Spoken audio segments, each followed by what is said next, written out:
नमस्कार दोस्तों, spirit of imbibe YouTube channel पर आपका बहुत स्वागत है।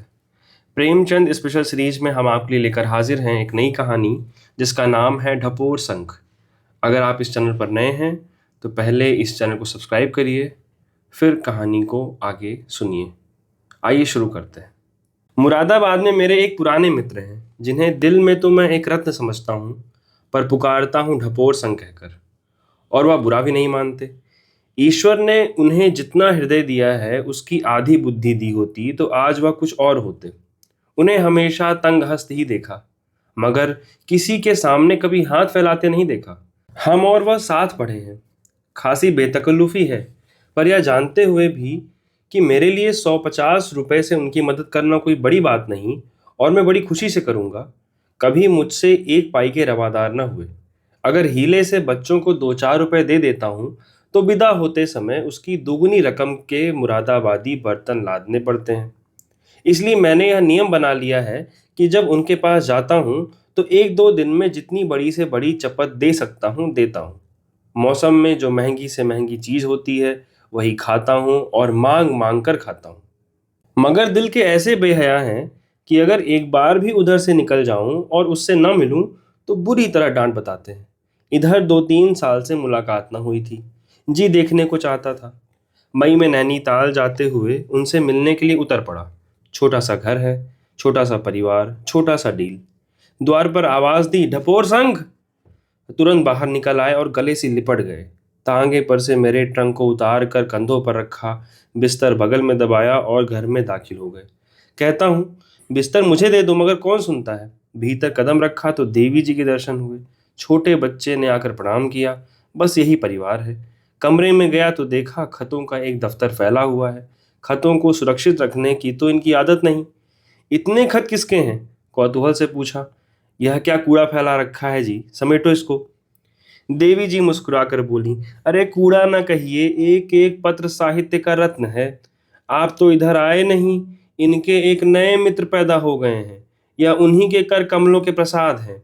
ढपोर संघ ने अपनी नन्ही नन्ही आंखें सिकोड़कर कहा, तुम उसके नाम से क्यों इतना जलती हो? मेरी समझ में नहीं आता। अगर तुम्हारे 200-400 रुपए उस पर आते हैं तो उनका देनदार मैं हूं। वह भी अभी जीता जागता है। किसी को बेईमान क्यों समझती हो? यह क्यों नहीं समझती कि उसे अभी सुविधा नहीं है? और फिर 200-400 रुपए एक मित्र के हाथों डूब ही जाएं तो क्यों रो? माना हम गरीब हैं, 200-400 रुपए हमारे लिए 2-4 लाख से कम नहीं, लेकिन खाया तो एक मित्र ने। देवी जी जितनी रूपवती थी उतनी ही जबान की तेज थी। बोली, अगर ऐसों ही का नाम मित्र है तो मैं नहीं समझती शत्रु किसे कहते हैं। ढपोर संघ ने मेरी तरफ देखा, मानो मुझसे हामी भराने के लिए कहा। औरतों का हृदय बहुत ही संकीर्ण होता है। देवी जी नारी जाति पर यह आक्षेप कैसे सह सकती थीं? आंखें तरेर कर बोली, यह क्यों नहीं कहते कि उल्लू बनाकर ले गया? ऊपर से हेकड़ी जताते हो। दाल गिर जाने पर तुम्हें भी सूखा अच्छा लगे तो कोई आश्चर्य नहीं। मैं जानती हूँ रुपया हाथ का मैल है। यह भी समझती हूँ कि जिसके भाग्य का जितना होता है उतना वह खाता है। मगर यह मैं कभी न मानूंगी कि वह सज्जन था और आदर्शवादी था और यह था वह था। साफ साफ क्यों नहीं कहते, लंपट था, दगाबाज था। बस, मेरा तुमसे कोई झगड़ा नहीं। बोर संघ ने गर्म होकर कहा, मैं यह नहीं मान सकता। देवी जी भी गर्म होकर बोली, तुम्हें मानना पड़ेगा। महाशय जी आ गए हैं, मैं इन्हें पंच बदती हूँ। अगर यह कह देंगे कि सज्जनता का पुतला था, आदर्शवादी था, वीरात्मा था, तो मैं मान लूंगी और फिर उसका नाम न लूंगी। और यदि इनका फैसला मेरे अनुकूल हुआ तो लाला, तुम्हें इनको अपना बहनोई कहना पड़ेगा। मैंने पूछा, मेरी समझ में कुछ नहीं आ रहा है, आप किसका जिक्र कर रही हैं? वह कौन था? देवी जी ने आंखें नचाकर कहा, इन्हीं से पूछो कौन था। इनका बहनोई था। ढपोर संघ ने झेप कर कहा, अजी एक साहित्य सेवी था, करुणाकर जोशी। बेचारा विपत्ति का मारा यहाँ आ पड़ा था। उस वक्त तो यह भी भैया भैया करती थी, हलवा बना बनाकर खिलाती थी। उसकी विपत्ति कथा सुनकर टेसवे बहाती थी। और आज वह दगाबाज है, लंपट है, लबार है। देवी जी ने कहा, वह तुम्हारी खातिर थी। मैं समझती थी लेख लिखते हो, व्याख्यान देते हो, साहित्य के मर्मज्ञ बनते हो, कुछ तो आदमी पहचानते होगे। पर अब मालूम हो गया है कि कलम घिसना और बात है, मनुष्य की नाड़ी पहचानना और बात। मैं इस जोशी का वृत्तांत सुनने के लिए उत्सुक हो उठा। ढपोर संघ तो अपना पचड़ा सुनाने को तैयार थे, मगर देवी जी ने कहा, खाने पीने से निवृत्त होकर पंचायत बैठे मैंने भी इसे स्वीकार कर लिया। देवी जी घर में जाती हुई बोली, तुम्हें कसम है अभी जोशी के बारे में एक शब्द भी इनसे कहो। मैं भोजन बनाकर जब तक खिला न लूं तब तक दोनों आदमियों पर दफा 144 है। ढपोर संघ ने आंखें मारकर कहा, तुम्हारा नमक खाकर या तुम्हारी तरफदारी करेंगे ही। इस बार देवी जी के कानों में यह जुमला न पड़ा, धीमे स्वर में कहा भी गया था, नहीं तो देवी जी ने कुछ न कुछ जवाब जरूर दिया होता। देवी जी चूल्हा जला चुकी और ढपोर संघ उनकी ओर से निश्चिंत हो गए तो मुझसे बोले, जब तक वह रसोई में है मैं संक्षेप में तुम्हें वह वृत्तांत सुना दूं। मैंने धर्म की आड़ लेकर कहा, नहीं भाई, मैं पंच बनाया गया हूं और इस विषय में कुछ न सुनूंगा, उन्हें आ जाने दो। मुझे भय है कि तुम उन्हीं का सा फैसला कर दोगे और फिर मेरा घर में रहना अपार हो जाएगा। मैंने ढांढस दिया, यह आप कैसे कह सकते हैं, मैं क्या फैसला करूंगा? मैं तुम्हें जानता जो हूं, तुम्हारी अदालत में औरत के सामने मर्द कभी जीत नहीं सकता। तो क्या चाहते हो, तुम्हारी डिग्री कर दूं? क्या दोस्ती का इतना हक भी नहीं अदा कर सकते? अच्छा लो, तुम्हारी जीत होगी, चाहे गालियां ही क्यों ना मिले। खाते पीते दोपहर हो गई, रात का जागा था, सोने की इच्छा हो रही थी, पर देवी जी कब मानने वाली थी। भोजन करके आ पहुंची। ढपोर संख ने पत्रों का पुलिंदा समेटा और वित्रांत सुनाने लगे। देवी जी ने सावधान किया, एक शब्द भी झूठ बोले तो जुर्माना होगा। ढपोर संघ ने गंभीर होकर कहा, झूठ वह बोलता है जिसका पक्ष निर्बल होता है, मुझे तो अपनी विजय का विश्वास है। इसके बाद कथा शुरू हो गई। 2 साल से ज्यादा हुए एक दिन मेरे पास एक पत्र आया जिसमें साहित्य सेवा के नाते एक ड्रामे की भूमिका लिखने की प्रेरणा की गई थी। पत्र करुणाकर का था। इस साहित्यिक रीति से मेरा उनसे प्रथम परिचय हुआ। साहित्यकारों की जमाने में जो दुर्दशा है उसका अनुभव कर चुका हूँ और करता रहता हूँ, और यदि भूमिका तक बात रहे तो उनकी सेवा करने में पसोपेश नहीं होता। मैंने तुरंत जवाब दिया, आप ड्रामा भेज दीजिए। 1 सप्ताह में ड्रामा आ गया, पर अब के पत्र में भूमिका लिखने ही की नहीं, कोई प्रकाशक ठीक कर देने की भी प्रार्थना की गई थी। मैं प्रकाशकों के झंझट में नहीं पड़ता, 2 एक बार पढ़कर कई मित्रों को जानी दुश्मन बना चुका हूँ। मैंने ड्रामे को पढ़ा, उस पर भूमिका लिखी और हस्तलिपि लौटा दी। ड्रामा मुझे सुंदर मालूम हुआ, इसलिए भूमिका भी प्रशंसात्मक थी। कितनी भी पुस्तकों की भूमिका लिख भी चुका हूँ, कोई बात न थी, पर अब की भूमिका लिखकर पिंड न छूटा। 1 सप्ताह के बाद एक लेख आया कि इसे अपनी पत्रिका में प्रकाशित कर दीजिए। ढपोर संघ एक पत्रिका के संपादक हैं। इसे गुण कहिए या दोष, मुझे दूसरों पर विश्वास बहुत जल्द आ जाता है, और जब किसी लेखक का मामला हो तो मेरी विश्वास क्रिया और भी तीव्र हो जाती है। मैं अपने एक मित्र को जानता हूँ जो साहित्यकारों के साय से भागते हैं। वह खुद निपुण लेखक हैं, बड़े ही सज्जन हैं, बड़े ही जिंदा दिल। अपनी शादी करके लौटने पर जब जब रास्ते में मुझसे भेंट हुई, कहा, आपकी मिठाई रखी हुई है, भिजवा दूंगा, पर वह मिठाई आज तक ना आई। हालांकि अब ईश्वर की दया से विवाह तरु में फल भी लग गए, लेकिन खैर, मैं साहित्य सेवियों से इतना चौकन्ना नहीं रहता। इन पत्रों में इतनी विनय, इतना आग्रह, इतनी भक्ति होती थी कि मुझे जोशी के बिना साक्षात्कार के ही स्नेह हो गया। मालूम हुआ एक बड़े बाप का बेटा है, घर से इसलिए निर्वासित है कि उसके चाचा दहेज की लंबी रकम लेकर उसका विवाह कराना चाहते थे, या उसे मंजूर न था। इस पर चाचा ने घर से निकाल दिया। बाप के पास गया। बाप आदर्श भ्रातृ भक्त था, उसने चाचा के फैसले की अपील न सुनी। ऐसी दशा में सिद्धांत का मारा युवक सिवाय घर से बाहर निकलने भागने के और क्या करता। यूं वन वन के पत्ते तोड़ता, द्वार द्वार ठोकरें खाता। वह ग्वालियर आ गया था, उस पर मंदाग्नि का रोगी, जीर्ण ज्वर से ग्रस्त। अब आप ही बतलाइए, ऐसे आदमी से क्या सहानुभूति न होगी। फिर जब एक आदमी आपका प्रिय भाई साहब लिखता है, अपने मनोरहस्य आपके सामने खोल कर रखता है, विपत्ति में भी धैर्य और पुरुषार्थ को हाथ से नहीं छोड़ता, कड़े से कड़ा परिश्रम करने को तैयार है, तो यदि आप में सौजन्य का अणुमात्र भी है तो आप उसकी मदद जरूर करेंगे। अच्छा, अब फिर ड्रामे की तरफ आइए। कई दिनों बाद जोशी का पत्र प्रयाग से आया। वह वहां के एक मासिक पत्रिका के संपादकीय विभाग में नौकर हो गया था। यह पत्र पाकर मुझे कितना संतोष और आनंद हुआ, कह नहीं सकता। कितना उद्यमशील आदमी है, उसके प्रति मेरा स्नेह और भी प्रगाढ़ हो गया। पत्रिका का स्वामी संपादक सख्ती से पेश आता था। जरा सी देर हो जाने पर दिन भर की मजदूरी काट लेता था, बात बात पर घुड़कियां जमाता था। पर यह सत्याग्रही वीर सब कुछ सहकर भी अपने काम में लगा रहता था। अपना भविष्य बनाने का ऐसा अवसर पाकर वह उसे कैसे छोड़ देता? यह सारी बातें स्नेह और विश्वास को बढ़ाने वाली थी। एक आदमी को कठिनाइयों का सामना करते देखकर किसे उससे प्रेम न होगा, गर्व न होगा। प्रयाग में वह ज्यादा न ठहर सका। उसने मुझे लिखा, मैं सब कुछ झेलने को तैयार हूँ, भूखों मरने को तैयार हूँ, पर आत्मसम्मान में दाग नहीं लग सकता, मैं कुवचन नहीं सह सकता। ऐसा चरित्र यदि आप पर प्रभाव न डाल सके तो मैं कहूँगा आप चालाक चाहे जितने भी हों, पर हृदय शून्य हैं। एक सप्ताह के बाद प्रयाग से फिर एक पत्र आया। यह व्यवहार मेरे लिए असह्य हो गया। आज मैंने इस्तीफा दे दिया।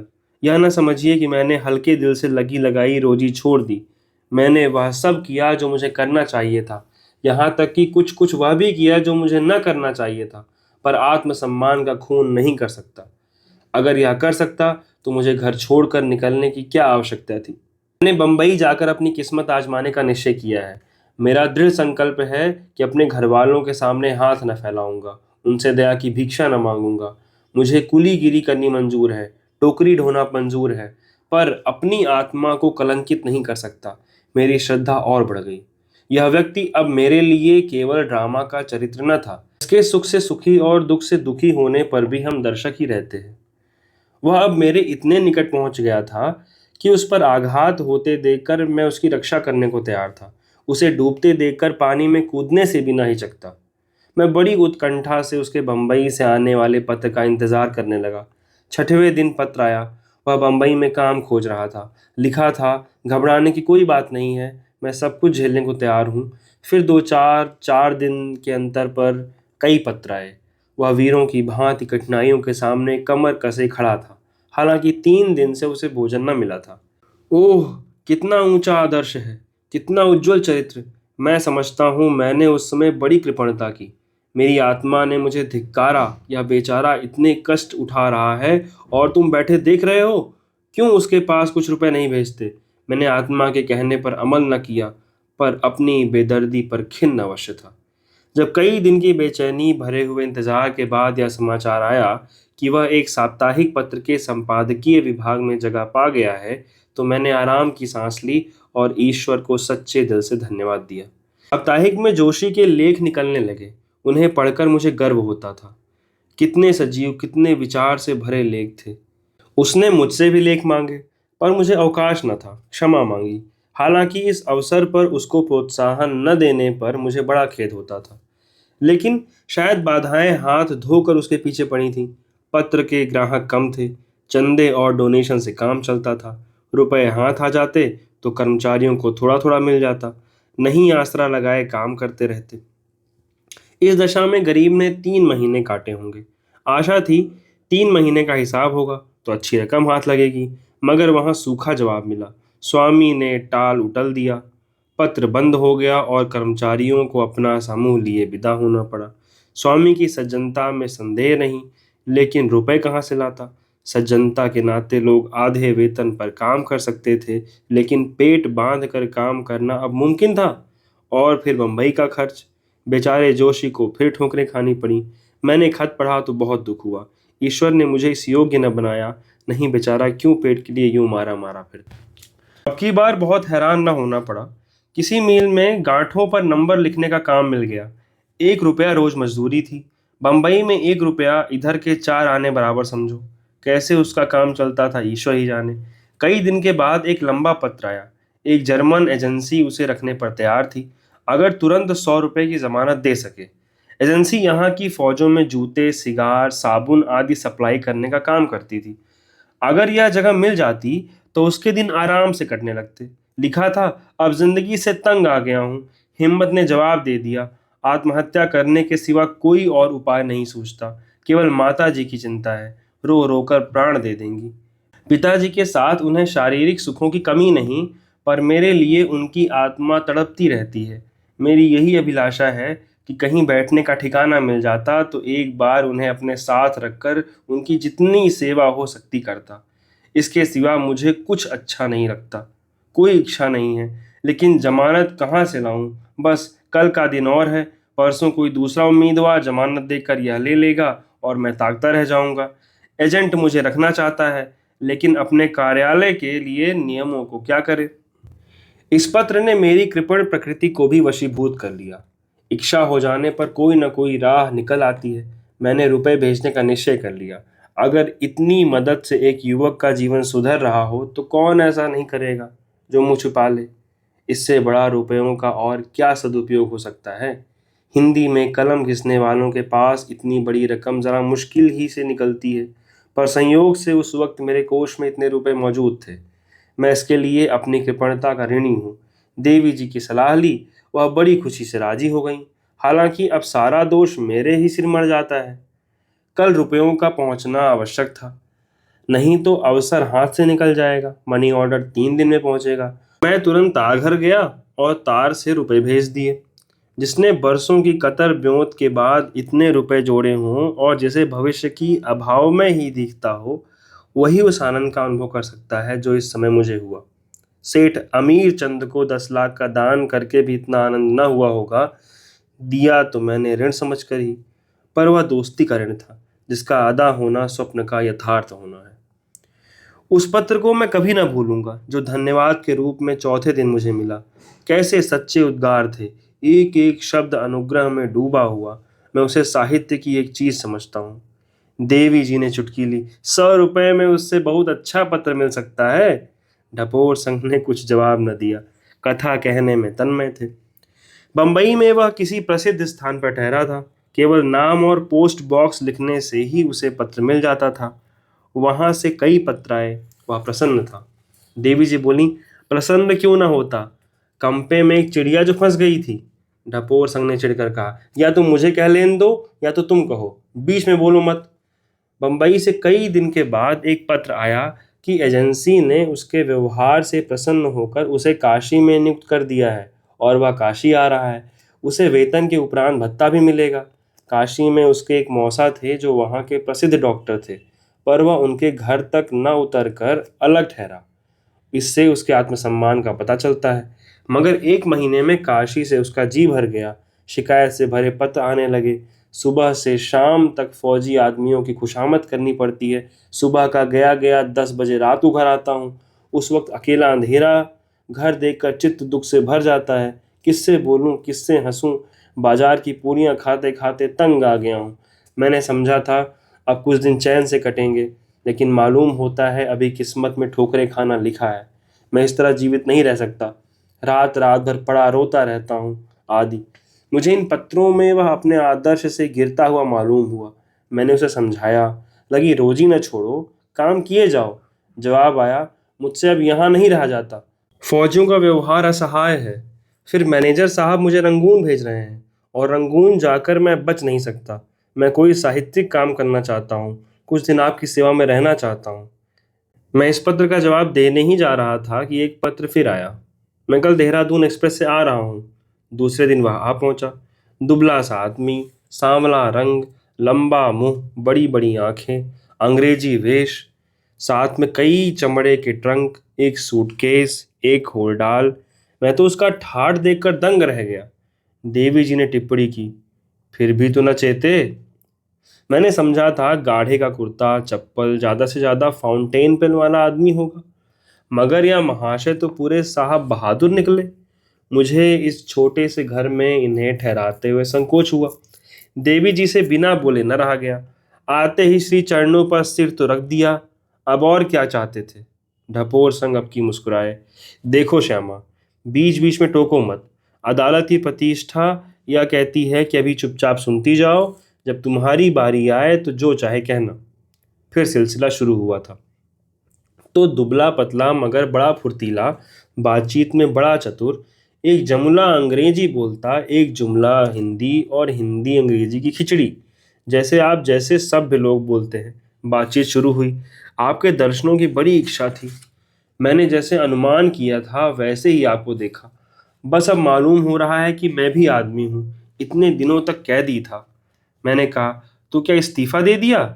नहीं नहीं, अभी तो छुट्टी लेकर आया हूँ। अभी इस महीने का वेतन भी नहीं मिला। मैंने लिख दिया है, यहाँ के पते से भेज दें। नौकरी तो अच्छी है, मगर काम बहुत करना पड़ता है। मुझे कुछ लिखने का अवसर नहीं मिलता। खैर, रात को मैंने इसी कमरे में उन्हें सुलाया। दूसरे दिन यहाँ के एक होटल में प्रबंध कर दिया। होटल वाले पेशगी रुपए ले लेते हैं। जोशी के पास रुपए न थे। मुझे 30 रुपए देने पड़े। मैंने समझा इसका वेतन तो आता ही होगा, ले लूंगा। यहाँ मेरे एक माथुर मित्र हैं, उनसे मैंने जोशी का जिक्र किया। उसके आने की खबर पाते ही होटल दौड़े। दोनों में दोस्ती हो गई। जोशी 2-3 बार दिन में एक बार रात को जरूर आते और खूब बातें करते। देवी जी उनको हाथों पर लिए रहती। कभी उनके लिए पकौड़ियाँ बन रही हैं, कभी हलवा। जोशी हरफन मौला था, गाने में कुशल, हारमोनियम में निपुण, इंद्रजाल के करतब दिखलाने में कुशल, सालन अच्छा पकाता था। देवी जी को गाना सीखने के शौक पैदा हो गया। उसे म्यूजिक मास्टर बना लिया। देवी जी लाल मुंह करके बोली, तो क्या मुफ्त में हलवा पकौड़ी और पान बना बना कर खिलाती थी? 1 महीना गुजर गया, पर जोशी का वेतन ना आया। मैंने पूछा भी नहीं। सोचा अपने दिल में समझेगा, अपने होटल वाले रुपयों का तकाजा कर रहे हैं। माथुर के घर भी उसने आना जाना शुरू कर दिया। दोनों साथ घूमने जाते, साथ रहते। जोशी जब आते, माथुर का बखान करते। माथुर जब आते, जोशी की तारीफ करते। जोशी के पास अपने अनुभवों का विशेष भंडार था। वह फौज में रह चुका था। जब उसकी मंगेतर का विवाह दूसरे आदमी से हो गया, तो शोक में उसने फौजी नौकरी छोड़ दी थी। सामाजिक जीवन की न जाने कितनी घटनाएं उसे याद थीं। और जब अपने माँ बाप और चाचा चाची का जिक्र करने लगता, तो उसकी आंखों में आंसू भर आते। देवी जी भी उसके साथ रोती। देवी जी तिरछी आंखों से देख रही थी। बात सच्ची थी। एक दिन मुझसे अपने एक ड्रामे की तारीफ की। वह ड्रामा कलकत्ते में खेला गया और मदन कंपनी के मैनेजर ने उसे बधाइयाँ दी थी। ड्रामे के 2-4 टुकड़े जो उसके पास पड़े थे मुझे सुनाए। मुझे ड्रामा बहुत पसंद आया। उसने काशी के एक प्रकाशक के हाथ वह ड्रामा बेच दिया था, और कुल 25 रुपए पर। मैंने कहा, उसे वापस मंगा लो, रुपए मैं दे दूंगा।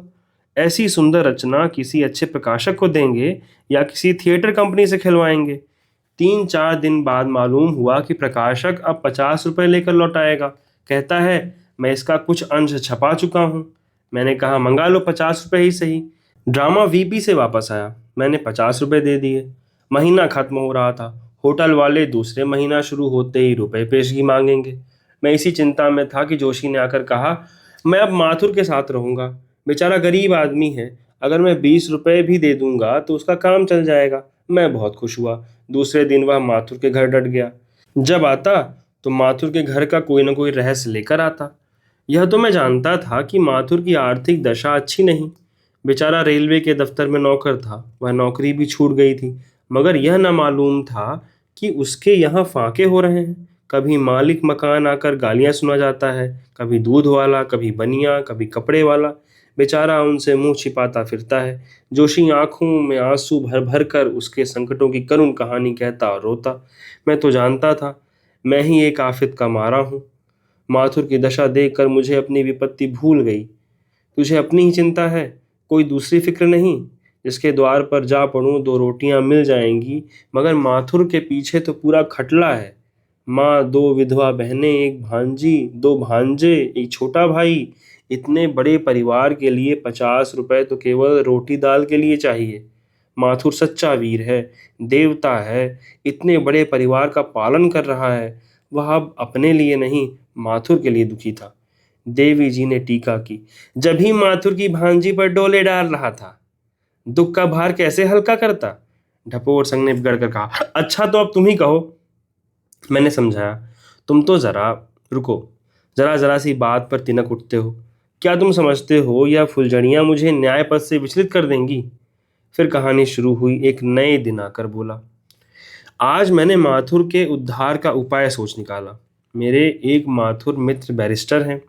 उनसे जग्गो, माथुर की भांजी, के विवाह के विषय में पत्र व्यवहार कर रहा हूँ। उसकी एक विधवा बहन को दोनों बच्चों के साथ ससुराल भेज दूंगा। दूसरी विधवा बहन अपने देवर के पास जाने पर राजी है। बस 3-4 आदमी रह जाएंगे। कुछ मैं दूंगा, कुछ माथुर पैदा करेगा, गुजर हो जाएगा। मगर आज उसके घर 2 महीनों का किराया देना पड़ेगा। मालिक मकान ने सुबह से ही धरना दे रखा है। कहता है, अपना किराया लेकर ही लौटूंगा। आपके पास 30 रुपए हो तो दीजिए।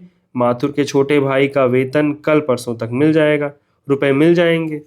एक मित्र संकट में पड़ा हुआ है, दूसरा मित्र उसकी सिफारिश कर रहा है। मुझे इनकार करने का साहस ना हुआ।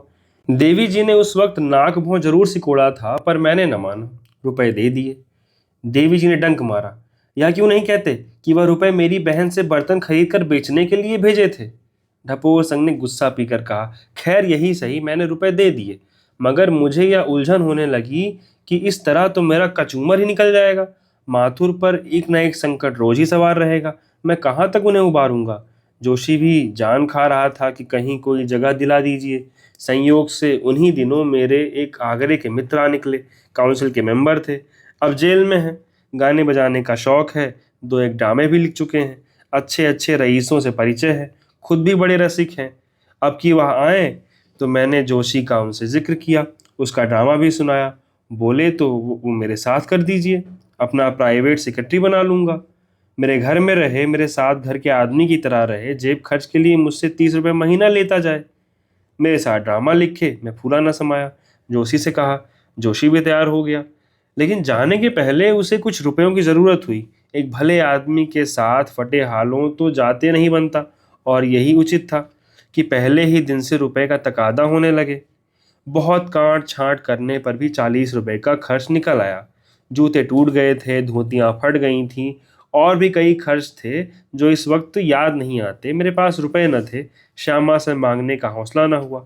देवी जी बोली, मेरे पास तो कारों का खजाना रखा था ना, कई हजार महीने लाते हो, 100-200 रुपए बचते हैं, वो भी आ जाते होंगे। ढपोर संग इस व्यंग पर ध्यान न देकर अपनी कथा कहते रहे। रुपए पाकर जोशी ने ठाड़ बनाया और काउंसलर साहब के साथ चले। मैं स्टेशन तक पहुंचाने गया। माथुर भी था। लौटा तो मेरे दिल पर से एक बोझ उतर गया था। माथुर ने कहा, बड़ा मोहब्बती इंसान है। मैंने समर्थन किया, बड़ा, मुझे तो भाई सा मालूम होता है। मुझे तो अब घर अच्छा न लगेगा। घर के सब आदमी रोते हैं, मालूम ही न होता था कि कोई गैर आदमी है। अम्मा से लड़के की तरह बातें करता था, बहनों से भाई की तरह। बदनसीब आदमी है, नहीं तो जिसका बाप 2,000 रुपये माहवार कमाता हो वह यूं मारा मारा फिरे। दार्जिलिंग में इनके बाप की 2 कोठियां हैं, IMS हैं। जोशी मुझे भी वहीं ले जाना चाहता था। साल 2 साल में तो वहां जाएगा ही। कहता है, तुम्हें मोटर की एजेंसी खुलवा दूंगा। इस तरह ख्याली पुलाव पकाते हुए हम लोग घर आए। मैं दिल में खुश था कि चलो अच्छा हुआ, जोशी के लिए अच्छा सिलसिला निकल आया। मुझे यह आशा भी बन चली कि अब की उसे वेतन मिलेगा तो मेरे रुपए देगा, 4-5 महीने में चुकता कर देगा। हिसाब लगा कर देखा तो अच्छी खासी रकम हो गई थी। मैंने दिल में समझा यह भी अच्छा ही हुआ, यूं जमा करता तो कभी न जमा होते। इसी बहाने इसी तरह जमा तो हो गए। मैंने यह सोचा कि अपने मित्र से जोशी के वेतन के रुपए पेशगी क्यों न ले लूं, कह दूं उसके वेतन से महीने महीने काटते रहिएगा। लेकिन अभी मुश्किल से 1 सप्ताह हुआ होगा कि एक दिन देखता हूँ तो जोशी और माथुर दोनों चले आ रहे हैं। मुझे भय हुआ कहीं जोशी फिर तो नहीं छोड़ आए, लेकिन शंका को दबाता हुआ बोला, कहो भाई कब आए, मजे में तो हो? जोशी ने बैठकर एक सिगार जलाते हुए कहा, बहुत अच्छी तरह हूँ। मेरे बाबू साहब बड़े ही सज्जन आदमी हैं, मेरे लिए अलग एक कमरा खाली करा दिया है, साथ ही खिलाते हैं, बिल्कुल भाई की तरह रखते हैं। आजकल किसी काम से दिल्ली गए हैं, मैंने सोचा यहाँ पड़े पड़े क्या करूं, अब तक आप ही लोगों से मिलता हूँ। चलते वक्त बाबू साहब ने मुझसे कहा था मुरादाबाद से थोड़े से बर्तन लेते आना, मगर शायद उन्हें रुपए देने की याद नहीं रही। मैंने उस वक्त मांगना भी उचित न समझा। आप एक 50 रुपये दे दीजिए, मैं परसों तक जाऊंगा और वहां से जाते जाते ही भिजवा दूंगा। आप तो जानते हैं रुपए के मामले में वे कितने खरे हैं। मैंने जरा रुखाई के साथ कहा, रुपए तो इस वक्त मेरे पास नहीं है। देवी जी ने टिप्पणी की, क्यों झूठ बोलते हो, तुमने रुखाई से कहा था कि रुपए नहीं है? ढपोर संघ ने पूछा, और क्या चिकनाई के साथ कहा था? देवी जी, तो फिर कागज के रुपए क्यों दे दिए थे, बड़ी रुखाई करने वाले। ढपोर संघ, अच्छा साहब मैंने हंसकर रुपए दे दिए, बस अब खुश हुई? तो भाई मुझे बुरा तो लगा, लेकिन अपने सज्जन मित्र का वास्ता था। मेरे ऊपर बेचारे बड़ी कृपा रखते हैं। मेरे पास पत्रिका का कागज खरीदने के लिए 50 रुपये रखे हुए थे, वह मैंने जोशी को दे दिए। शाम को माथुर ने आकर कहा, जोशी तो चले गए, कहते थे बाबू साहब का तार आ गया है, बड़ा उदार आदमी है, मालूम ही नहीं होता कोई बाहरी आदमी है, स्वभाव भी बालकों सा है। भांजी की शादी तय करने को कहते थे, लेन देन का तो कोई जिक्र है ही नहीं। कुछ नज़र तो देनी ही पड़ेगी। बैरिस्टर साहब जिनसे विवाह हो रहा है दिल्ली के रहने वाले हैं, उनके पास जाकर नज़र देनी होगी। जोशी जी चले जाएंगे, आज मैंने रुपए भी दे दिए। चलिए एक बड़ी चिंता सिर से टली। मैंने पूछा, रुपए तो तुम्हारे पास ना होंगे? माथुर ने कहा, रुपए कहाँ थे साहब, एक महाजन से स्टाम्प लिख कर दिए, 2 रुपए सैकड़े सूद पर। देवी जी ने क्रोध भरे स्वर में कहा, मैं तो उस दुष्ट को पा जाऊं तो मुंह नोच लूं। पिशाच ने इस गरीब को भी न छोड़ा। ढपोर संग बोला, यह क्रोध तो आपको अब आ रहा है ना, तब तो आप भी समझती थी कि जोशी दया और धर्म का पुतला है। देवी जी ने विरोध किया, मैंने उसे पुतला पुतली कभी नहीं समझा। हाँ, तुम्हारी तकलीफों के भुलावे में पड़ जाती थी। ढपोर संग, तो साहब इस तरह कोई 2 महीने गुजरे। इस बीच में भी जोशी 2-3 बार आए, मगर मुझसे कुछ मांगे नहीं। हाँ, अपने बाबू साहब के संबंध में तरह तरह की बातें की, जिनसे मुझे 2-4 गल्प लिखने की सामग्री मिल गई। मई का महीना था। एक दिन प्रातःकाल जोशी आ पहुंचे। मैंने पूछा तो मालूम हुआ उनके बाबू साहब नैनीताल चले गए। इन्हें भी लिए जाते थे, पर उन्होंने हम लोगों के साथ यहाँ रहना अच्छा समझा और चले आए। देवी जी ने फुलझड़ी छोड़ी। कितना त्यागी था बेचारा, नैनीताल की बहार छोड़कर यहाँ गर्मी में प्राण देने चला आया। ढपोर संघ ने इसकी ओर कुछ ध्यान न देकर कहा। मैंने पूछा, कोई बात नहीं, कोई नई बात तो नहीं हुई वहां? जोशी ने हंसकर कहा, भाग्य में तो नई नई विपत्तियां लिखी हैं, उनसे कैसे जान बच सकती है। अब की भी एक नई विपत्ति सिर पड़ी। यह कहिए आपका आशीर्वाद था, जान बच गई, नहीं तो अब तक जमुना जी में बहा चला जाता होता। एक दिन जमुना किनारे सैर करने वाला चला गया। वहां तैराकी का मैच था। बहुत से आदमी तमाशा देखने आए हुए थे। मैं भी एक जगह खड़ा होकर देखने लगा। मुझसे थोड़ी दूर पर एक और महाशय एक युवती के साथ खड़े थे। मैंने बातचीत की तो मालूम हुआ मेरी ही बिरादरी के हैं। यह भी मालूम हुआ मेरे पिता और चाचा दोनों ही से उनका परिचय है। मुझसे स्नेह की बात करने लगे। उन्हें इस तरह ठोकरें खाते हुए तो बहुत दिन हो गए। क्यों नहीं चले जाते अपने माँ बाप के पास? माना कि उनका लोक व्यवहार तुम्हें पसंद नहीं, लेकिन माता पिता का पुत्र पर कुछ न कुछ अधिकार तो होता है। तुम्हारी माता जी को कितना दुख हो रहा होगा। सहसा एक युवक किसी तरफ से आ निकला और वृद्ध महाशय तथा युवती को देखकर बोला, आपको शर्म नहीं आती? आप अपनी युवती कन्या को इस तरह मेले में लिए खड़े हैं। वृद्ध महाशय का मुंह जरा सा निकल आया और युवती तुरंत घूंघट निकाल कर पीछे हट गई। मालूम हुआ कि उसका विवाह इसी युवक से ठहरा हुआ है। वृद्ध उदार सामाजिक विचारों के आदमी थे, पर्दे के कायल न थे। युवक वय में युवक होकर भी खूसट विचारों का आदमी था, पर्दे का कट्टर पक्षपाती। वृद्ध थोड़ी देर तक तो अपराधी भाव से बातें करते रहे, पर युवक प्रतिक्षण गर्म हो जाता था। आखिर बूढ़े बाबा भी तेज हुए। युवक ने आंखें निकाल कर कहा, मैं ऐसी निर्लज्जता से विवाह करना अपने लिए अपमान की बात समझता हूँ। वृद्ध ने क्रोध से कांपते हुए स्वर में कहा, मैं तुम जैसे लंपट से अपनी कन्या का विवाह करना लज्जा की बात समझता हूँ। युवक ने क्रोध के आवेश में वृद्ध का हाथ पकड़कर धक्का दिया। बातों से न जीत कर अब वह हाथों से काम लेना चाहता था। वृद्ध धक्का खाकर गिर पड़े। मैंने लपक कर उन्हें उठाया और युवक को डांटा। वह वृद्ध को छोड़कर मुझसे लिपट गया। मैं कोई कुश्तीबाज तो हूं नहीं, वह लड़ना जानता था। मुझे उसने बात की बात में गिरा दिया और मेरा गला दबाने लगा। कई आदमी जमा हो गए थे। जब तक कुश्ती होती रही, लोग कुश्ती का आनंद उठाते रहे, लेकिन जब देखा मामला संगीन होता जाता है तो तुरंत बीच बचाव कर दिया। युवक बूढ़े बाबा से जाते जाते कह गया, तुम अपनी लड़की को वेश्या बनाकर बाजार में घुमाना चाहते हो तो अच्छी तरह घुमाओ, मुझे अब उससे विवाह नहीं करना है। वृद्ध चुपचाप खड़े थे और युवती रो रही थी। भाई साहब, तब मुझसे न रहा गया। मैंने कहा, महाशय, आप मेरे पिता के तुल्य हैं और मुझे जानते हैं। यदि आप मुझे इस योग्य समझें तो मैं इन देवी जी को अपनी हृदयेश्वरी बनाकर अपने को धन्य समझूंगा। मैं जिस दिशा में हूँ आप देख रहे हैं।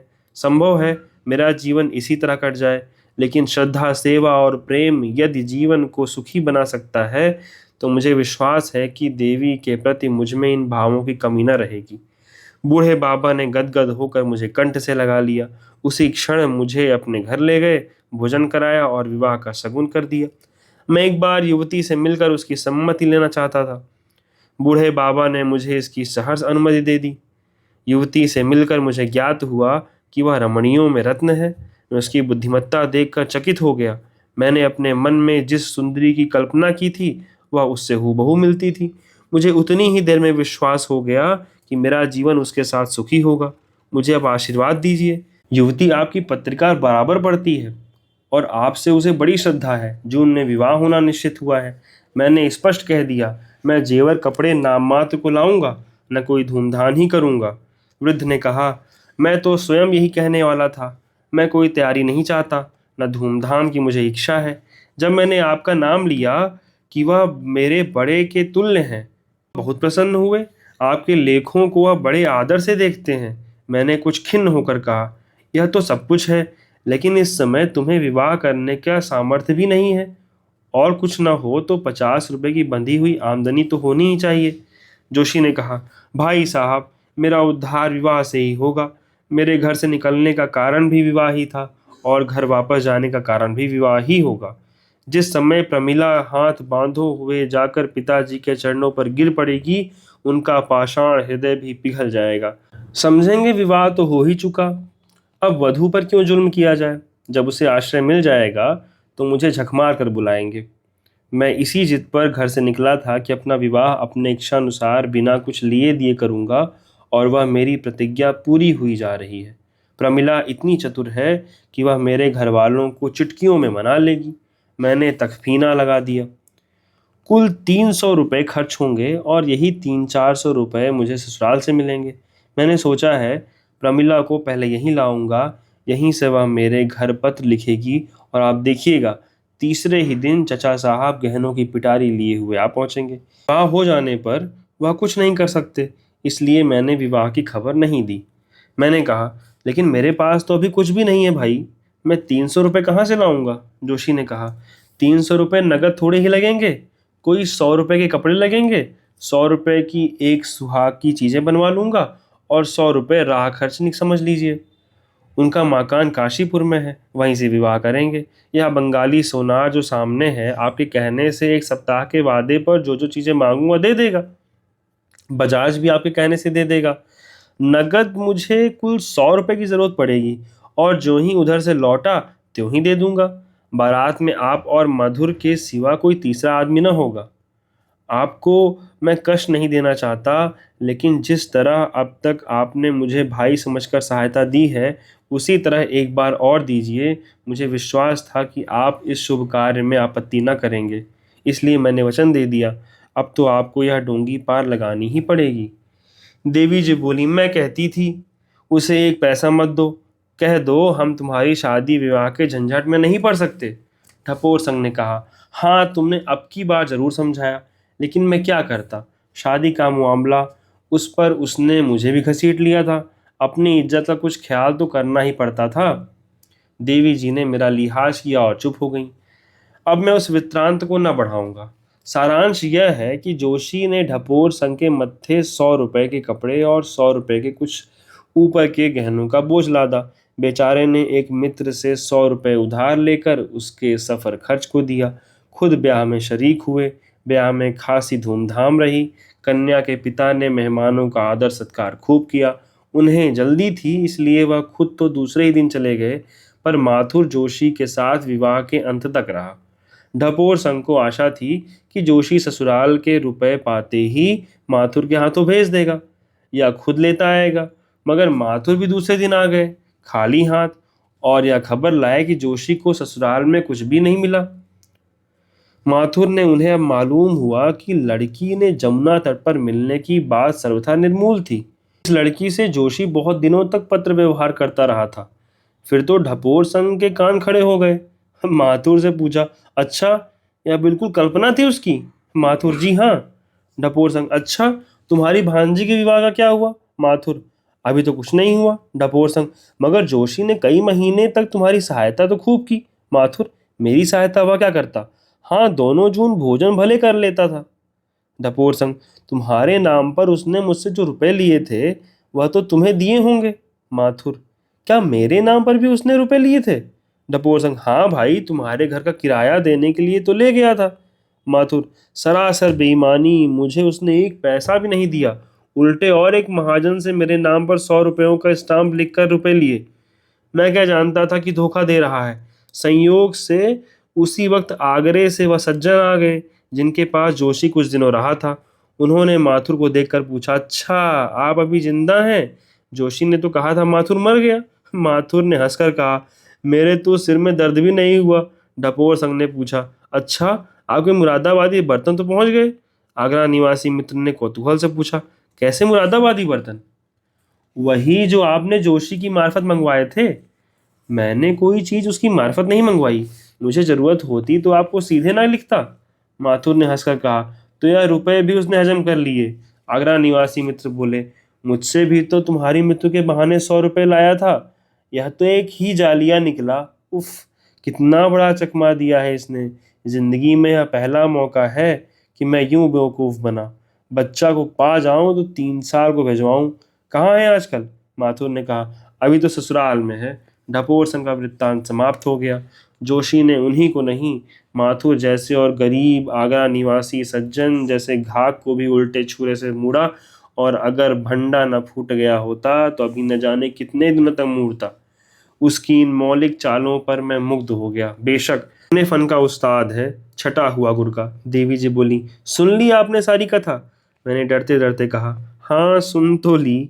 अच्छा, तो अब आपका क्या फैसला है? इन्होंने घोंघापन किया या नहीं?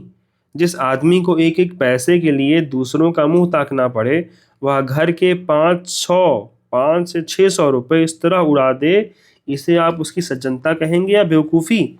अगर इन्होंने यह समझ कर रुपए दिए होते कि पानी में फेंक रहा हूं तो मुझे कोई आपत्ति न थी, कोई भी नहीं, मगर यह बराबर इस धोखे में रहे कि मुझे भी इसी धोखे में डालते रहे कि वह घर का मालदार है और मेरे सब रुपए ही ना लौटा देगा बल्कि और भी कितने सलूक करेगा। जिसका बाप 2,000 रुपये महीना पाता हो, जिसके चाचा की आमदनी 1,000 मासिक हो और 1 लाख की जायदाद घर में हो, वह और कुछ नहीं तो यूरोप की सैर तो एक बार करा ही सकता है। मैं अगर कभी न मना करती तो आप बिगड़ जाते और उदारता का उपदेश देने लगते थे। यह मैं स्वीकार करती हूँ कि शुरू में मैं भी धोखे में आ गई थी, मगर पीछे से मुझे उसका संदेह होने लगा था। विवाह के समय तो मैंने जोर देकर कह दिया था कि अब एक पाई भी न दूंगी, पूछिए झूठ कहती हूँ या सच। फिर अगर मुझे धोखा हुआ तो मैं घर में रहने वाली स्त्री हूँ, मेरा धोखे में आ जाना क्षम्य है, मगर यह जो लेखक और विचारक और उपदेशक बनते हैं, यह क्यों धोखे में आए? और जब मैं इन्हें समझाती थी तो यह क्यों अपने को बुद्धिमत्ता का अवतार समझकर मेरी बातों की उपेक्षा करते थे? देखिए, रू रियायत न कीजिएगा, नहीं मैं बुरी तरह खबर लूंगी। मैं निष्पक्ष न्याय चाहती हूँ। फोर संघ ने दर्दनाक आंखों से मेरी तरफ देखा, जो मानो भिक्षा मांग रही थी। उसी के साथ देवी जी का आग्रह, आदेश और गर्व से भरी आंखें ताक रही थी। एक को अपनी हार का विश्वास था, दूसरी को अपनी जीत का। एक रियायत चाहती थी, दूसरी सच्चा न्याय। मैंने कृत्रिम गंभीरता से अपना निर्णय सुनाया। मेरे मित्र ने कुछ भावुकता से अवश्य काम लिया, पर उसकी सज्जनता निर्विवाद है।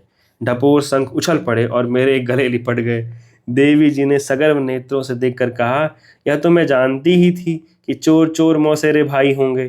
तुम दोनों एक ही थैली के चट्टे बट्टे हो।